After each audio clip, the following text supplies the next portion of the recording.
happy to welcome you this morning to the Science Symposium for our Center for Research on Ingredient Safety.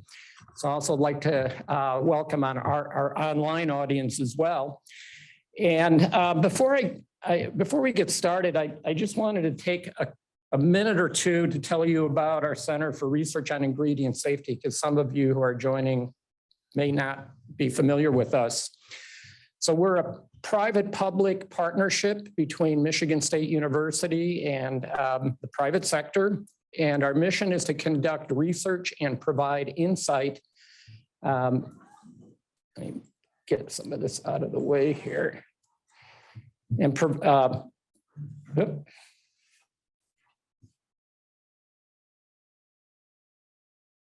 so our mission is to conduct research and provide insight on the safety of ingredients in food and consumer products to support evidence-informed decisions by consumers, industry, and policymakers.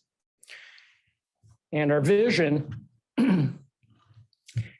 is to provide credible, relevant information on ingredient safety that will be accessible to a wide range of decision makers. We're very excited today. We have, I think, an outstanding program. The morning session will be focused on developmental immunology and immunotoxicology. We also have, as we do each year, a session on science communication. And this year, our session will be entitled Building Trust in Scientific Information in an Era of Fake News. We're very much looking forward to that. And then the afternoon session will be focused on microplastics and nanoplastics and the effects of these potentially on human health and safety.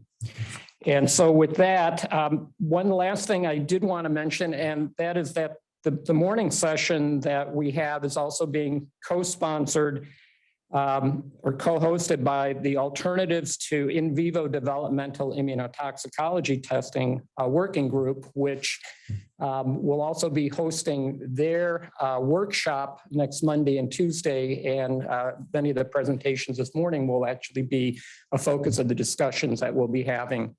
So with that, I'd like to turn over the morning session to Dr. Joe Zagorski, who will be introducing our speakers for the morning session.